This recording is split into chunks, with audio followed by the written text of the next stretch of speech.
असम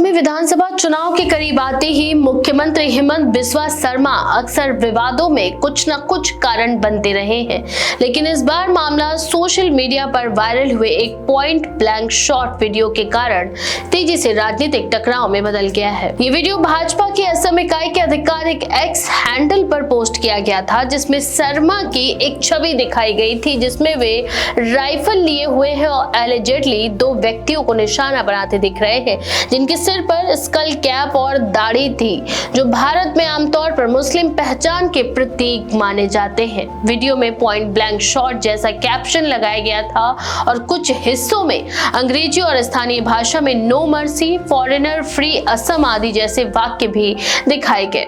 विपक्षियों और कई लोगों ने बताया कि ये प्रतीकात्मक रूप से अल्पसंख्यकों के खिलाफ हिंसा को बढ़ावा देता है और इसे सामान्य राजनीतिक प्रचार से कहीं आगे बताया गया। जैसे ही ये वीडियो प्रसारित हुआ, राज्य और राष्ट्रीय स्तर पर तीव्र प्रतिक्रियाएं आई और भाजपा को इसे हटाना पड़ा। पार्टी के असम मीडिया विभाग के पदाधिकारियों ने कहा कि उन्होंने वीडियो को नहीं देखा और बाद में इसे हटाने का निर्णय लिया, लेकिन हटाने के बावजूद भी इसका प्रभाव पहले से ही सोशल मीडिया पर फैल चुका था। कांग्रेस और अन्य विपक्षी दलों ने इस पोस्ट को घृणा फैलाने वाली सामग्री बताया और संवैधानिक मूल्यों के खिलाफ इसे करार दिया है। वहीं कांग्रेस नेता केसी वेणुगोपाल ने इसे जनसंहार के लिए बुलावा कहा और न्यायिक हस्तक्षेप की मांग उठाई। साथ ही पार्टी ने कहा कि केवल हटाने से भाजपा की जिम्मेदारी खत्म नहीं होती। कांग्रेस की आक्रामक प्रतिक्रिया में ये भी कहा गया कि भाजपा इस तरह की सामग्री द्वारा शैडो ऑफ द टॉप पर तुष्टीकरण और अल्पसंख्यकों के खिलाफ नफरत को बढ़ावा दे रही है। पार्टी के प्रवक्ताओं ने पूछा कि क्या भारतीय संविधान और संस्थाएं इस तरह के कथन और पोस्ट के खिलाफ गंभीरता से कार्रवाई कर रही हैं, क्योंकि ये देश के लोकतांत्रिक सिद्धांतों के अनुरूप नहीं है। इसके अनुसार ये सिर्फ एक ट्रोल कंटेंट नहीं है, बल्कि राजनीतिक मशीनरी के द्वारा सामूहिक नफरत को भुनाने की कोशिश है। वहीं उसी समय मजलिसे इत्तेहादुल मुस्लिमीन यानी AIMIM के प्रमुख असदुद्दीन ओवैसी ने हैदराबाद में पुलिस में शिकायत दर्ज कराई कि ये वीडियो नरसंहार जैसी नफरत भरी भाषा का प्रचार करता है और मुस्लिम्स के खिलाफ गलत संदेश भी देता है।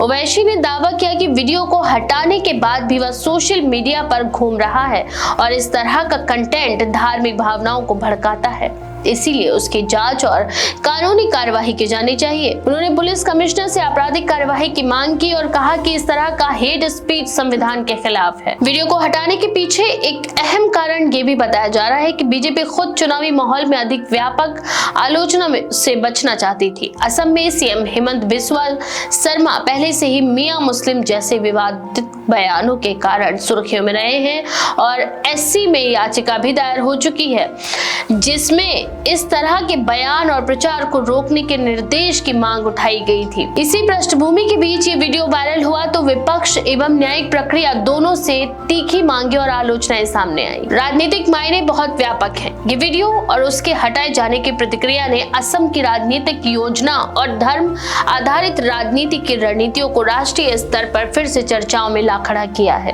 विपक्ष का कहना है कि दर्शाता है कि भाजपा और उसके सहयोगी चुनावों में धर्म और अल्पसंख्यकों के खिलाफ भावनाओं को उभारने की कोशिश कर रहे हैं, जो चुनावी लाभ के लिए विभाजनकारी प्रचार का हिस्सा है। इस पर ये भी सवाल उठ रहे हैं कि क्या ऐसी सामग्री संविधान और कानून के अनुसार है या नहीं, और क्या चुनाव आयोग ऐसी सामग्री रोकने और नियंत्रित करने के लिए कदम उठाएगा। सार्वजनिक और राजनीतिक बहस में ये भी शामिल है कि अगर ये पोस्ट और वीडियो हूबहू भाजपा द्वारा तैयार और प्रकाशित किया गया था, तो इससे ये संकेत मिलते हैं कि पार्टी अपनी चुनावी रणनीति में अधिक हिंसात्मक और स्तरीय विचारधारा को शामिल कर रही है, जो वोटर्स को धार्मिक आधार पर विभाजित करने की भी कोशिश कर सकता है।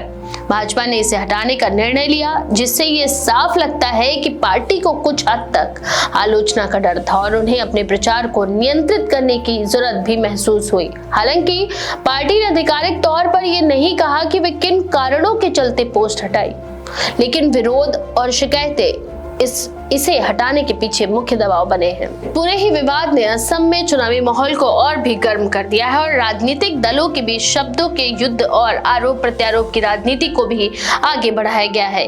इसे सिर्फ एक सोशल मीडिया पोस्ट से अधिक व्यापक रूप से देखा जा रहा है। ये धर्म, पहचान, राजनीतिक लाभ और संवैधानिक मूल्यों के बीच की सीमा की बहस है, जिसका प्रभाव आने वाले चुनावों पर भी पड़ सकता है। तो इस बारे में आपका क्या विचार है? अपनी राय कमेंट सेक्शन में लिखना ना भूलें। ऐसी और भी खबरों के लिए देखते रहिए द पेज 19।